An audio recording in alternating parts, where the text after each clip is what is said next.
You're watching a classic episode of Bass Pro Shop's Outdoor World Television.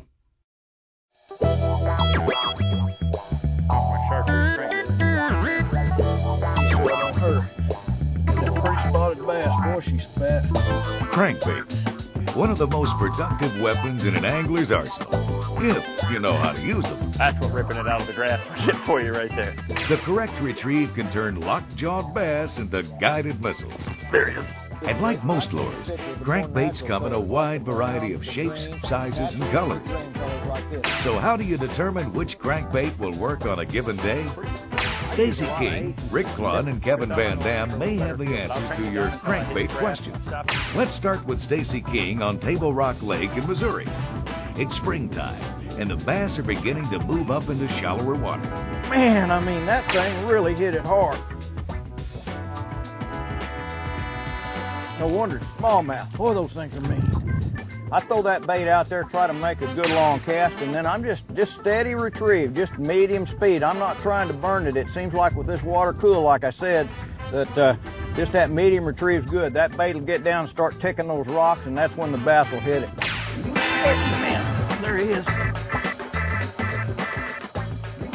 He's stout. Not very big, but he sure is strong. He's a little bit bigger than I thought he was. Oh, as far as color selection goes, when I'm springtime crankbaiting, I pretty much let the watercolor dictate what color crankbaits I'm going to throw. If it's a real clear water situation, I tend to go with the more natural colors like the browns, the greens, and then if you sometimes even a red and clear water is good. And then if you get into a more off-colored water situation, I tend to use the chartreuse colored baits like this one and the fire tiger colors, which is basically a chartreuse and orange. That's always been a real hot color in off-colored water. So really there's not a lot of different kinds of combinations that you need as long as you stick with the natural colors in clear water and the brighter colors in off-colored water. Big old Kentucky. Come on in here.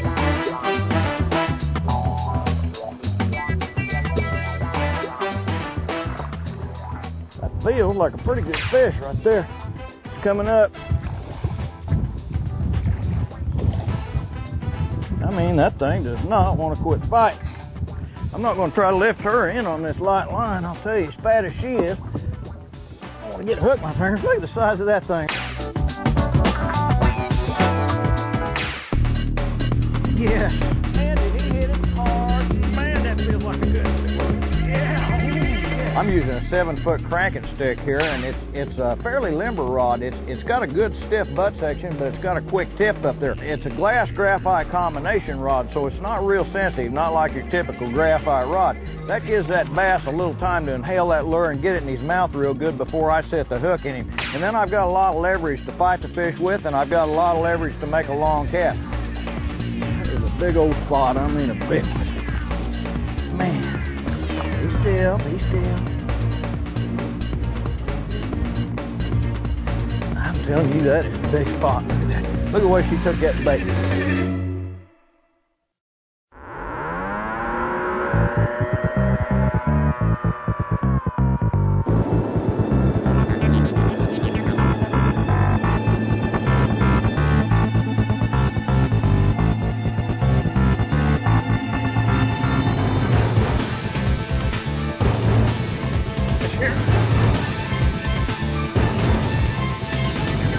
Whenever this man speaks, bass fishermen listen. It's not surprising, though, since Rick Clunn has won 4 Bassmasters Classics and a boatload of other accolades. Rick's got a new line of crankbaits unlike any on the market. These new baits might just be the next big thing in fishing. I'd like to show you a new crankbait that Bass Pro Shop and I came out with last year. It's called the Orion series. It's based on an interesting concept called hydrodynamic imaging. And essentially, it's an explanation, that term is an explanation of what the lateral line on a bass, which I think is by far its most sophisticated sense, is actually how it functions. What it does is like echolocation in a whale. It's actually drawing mental images of things that move through the water around the bass. And it's very accurate. I think a lot more accurate than we give it credit. And so one of the things I've learned in the last several years, more and more fishing's more popular. That means more pressure on the fish. And so to catch fish more consistently every day, what I've learned is you've got to be doing something different. We've actually created a bait that has a coffin bill, which is not the most common bill you'll see. It creates a much more intense deflection. Then we got the ribs on the side, which pushes more watery and also creates a different image. But that's really the bait that was designed with the deep version first. It runs about 8 to 10 foot, and I like it on fishing when you're fishing creek channels, fishing the edge of deep weed lines, fishing ledges and stuff like this, that you would, river ledges and things you might be fishing in the summer.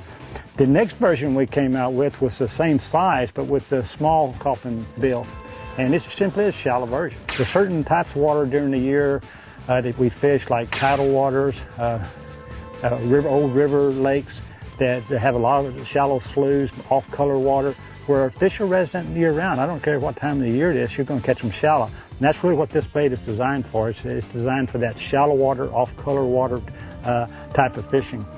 Now, this coming year, we've actually come with the baby version. It's simply just exactly that, a smaller version of the Orion series. We're also going to come with this in a deep version. This one here will run about 3 to 3.5 foot. A deep version is going to run about 6 foot. But these are the Orion series of crankbaits that we have developed for Bass Pro Shops. I always try to think about what lure is going to be the most efficient at covering the strike zone that I'm trying to fish. How do you get to be the best bass fisherman in the world?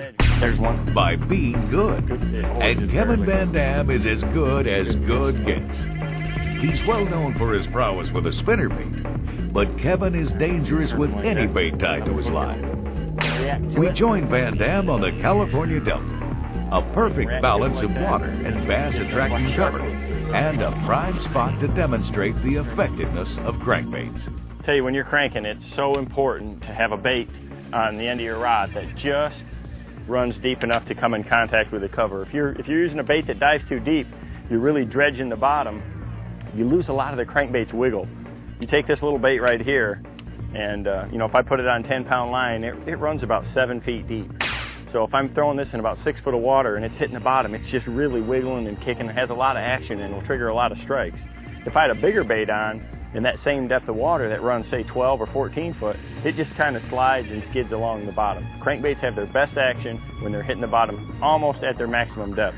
So I like to have several cranking rods that have different sizes of line on them to help control it. So if I put 20-pound test on the same crankbait, it'll only run about 4.5 or 5 foot deep, so I can keep it up a little bit. So I'll have a couple of rods with different sizes of line, and I'll have a couple of different baits tied on to go the different depths, and that'll cover me. I'm always looking just to have that bait, just getting down to the bottom, just to contact the cover. Like right here, I'm cranking a grass edge. If I had a bait that dove too deep, it's just going to be constantly buried in the grass. This little bait like this, I can put it out there, and I've got like 17-pound test line on. I can have real good feel with it. When it hits the grass, I can just rip it free, and that's what triggers a lot of strikes. When you hit something on the bottom, that bait's wiggling, it bounces off, deflecting. That's what triggers those fish when it's high and bright like this to hit that bait. Good fish. Good fish. Oh, he's not hooked real good though. Oh, I got another hook in him that way. That's why you like those real sharp hooks. There's a chunker there. Oh, yes! Look at the healthy fish that is there. Good fat belly.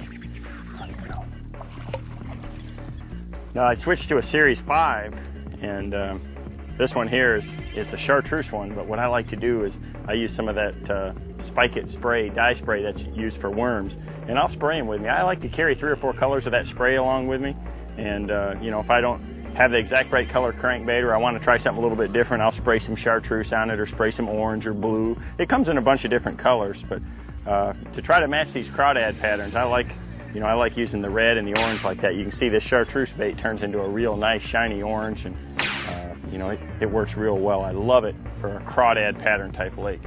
Oh, there. Way in there behind that stuff.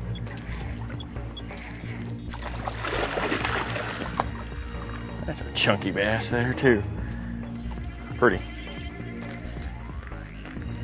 Always around that cover. Boy, if you hit something with that crankbait, bounce it off, be ready.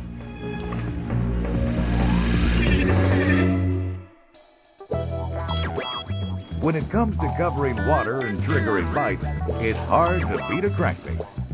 On the tournament trail, our pros have proven just how productive these baits can be. So how far do you want to take your crankbait fishing?